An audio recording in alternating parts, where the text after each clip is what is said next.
তো গাইস, রঘু ডাকাত ভার্সেস রক্তবীজ 2 তাদের অলরেডি 18 দিন কমপ্লিট করে ফেলেছে এবং দেবী চৌধুরী রানী তার 17 দিন কমপ্লিট করে ফেলেছে। তো এই মুভিগুলো তাদের 17 দিন এবং 18 দিনে এসে কে কত টাকা বক্স অফিস কালেকশন করলো এবং এখনো পর্যন্ত এই মুভিগুলোর রেসপন্স কেমন। তো hey guys, welcome back to my channel. আমি আছি আপনাদের সঙ্গে মিঠুন আর আপনি দেখছেন আমার ইউটিউব চ্যানেল এমবি স্টুডিও।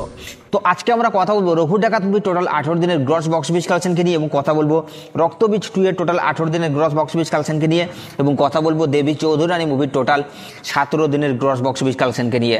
তো ভিডিওটা আপনাদের জন্য অনেকটা ইন্টারেস্টিং হতে চলেছে, তাই ভিডিওটাকে শুরু থেকে নিয়ে শেষ পর্যন্ত কন্টিনিউ করবেন এবং আপনি যদি আমার চ্যানেলে ফার্স্ট টাইম হয়ে থাকেন তো প্লিজ চ্যানেলটাকে সাবস্ক্রাইব করে ভিডিওতে একটা লাইক করে দেবেন। তো চলুন ভিডিওটি শুরু করা যাক। তো গাইস, ফার্স্ট আমরা যে মুভিটাকে নিয়ে কথা বলবো সেটা হচ্ছে রক্তবীজ 2 কে নিয়ে। তো রক্তবীজ 2 কে নিয়ে আপনাদেরকে নতুন করে বলার কিছু নেই, ইতিমধ্যেই এই মুভিটা একটা মারাত্মক লেভেলের ড্রপে আছে। এই মুভিটার এখন সেরকম লেভেলের বক্স অফিস কালেকশন করতে পারছে না। তবে যদি আমরা আগের উইন্ডোজের যে সিনেমাগুলো দেখি সেগুলো তারা লং টাইম ধরে ব্যবসা করেছে, যেমন রক্তবীজ করেছে, বহুরূপী করেছে, এই মুভিগুলো লং টাইম ধরে কিন্তু ব্যবসা করেছে। কিন্তু আমার মনে হয় কোথাও গিয়ে এইবার পুজোয় কিন্তু উইন্ডোজ প্রোডাকশন অনেকটাই ফেল করে গেছে বা ফেলিওর আপনি বলতে পারেন।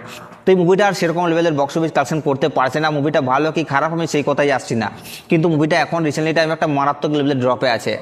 যাই হোক, এখন কথা হলো যে মুভিটা তার ডে 18 সে কত টাকা আয় করলো। তো গাইস, আপনাদেরকে জানিয়ে দিই এই রক্তবীজ 2 তার ডে 18 এসে আয় করেছে প্রায় 4 লক্ষ টাকার মতো এবং টোটাল মুভিটা এখনো পর্যন্ত 18 দিনে গ্রস বক্স অফিস কালেকশন করেছে 4,09,00,000 টাকা।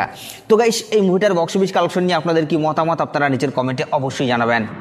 তো গাইস, সেকেন্ড আমরা যে মুভিটাকে নিয়ে কথা বলবো সেটা হচ্ছে বোমবাদার মুভি দেবী চৌধুরী রানীকে নিয়ে। তো দেবী চৌধুরী রানী মুভিটা এখনো পর্যন্ত মারাত্মক লেভেলের বক্স অফিস কালেকশন করছে, তবে হল প্লাস শো টাইমের তুলনায় এই মুভিটা যে আহামরি বক্স অফিস কালেকশন করছে এমনটা কিন্তু না। যেমনটা কিন্তু রিলিজের সময় করেছিল মুভিটা, সেই বক্স অফিস কালেকশনটা এখন না আনতে পারলেও হল প্লাস শো টাইমের তুলনায় কিন্তু মুভিটা ভালো বক্স অফিস কালেকশন করছে, কারণ এই মুভিটার কাছে আর বেশি হল প্লাস শো টাইম নেই। যতটা হল প্লাস শো টাইম এখন আবার দেবী চৌধুরী রানীর কাছে আছে, ততটা হল প্লাস শো টাইম কিন্তু এখন আবার রক্তবীজ 2 এর কাছেও নেই।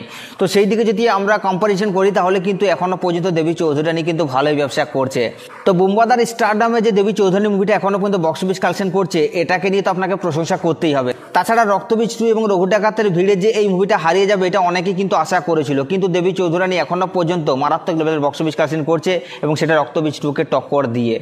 তো অলরেডি দেবী চৌধুরী রানী তার অলরেডি 17 দিন কমপ্লিট করে ফেলেছে। তো ডে 17 সে মুভিটা বক্স অফিস কালেকশন করেছে প্রায় 7 লক্ষ টাকার মতো এবং টোটাল মুভিটা এখনো পর্যন্ত 17 দিনে গ্রস বক্স অফিস কালেকশন করেছে 4,11,00,000 টাকা। তো গাইস, এই মুভিটার বক্স অফিস কালেকশন নিয়ে আপনাদের কি মতামত আপনারা নিজের কমেন্টে অবশ্যই জানাবেন। তো গাইস, এরপর আমরা যে মুভিটাকে নিয়ে কথা বলবো সেটা হচ্ছে দেবদার মুভি রঘু ডাকাতকে নিয়ে। তো রঘু ডাকাতকে নিয়ে আপনাদেরকে নতুন করে বলার কিছু নেই, বাংলার বক্স অফিসে এখন সবথেকে বেশি আয়কারী মুভি হচ্ছে রঘু ডাকাত, মানে পুজোতে যে কয়টা মুভি রিলিজ হয়েছিল তাদের মধ্যে, এবং মুভিটা এখনো পর্যন্ত মারাত্মক লেভেলের বক্স অফিস কালেকশন করছে।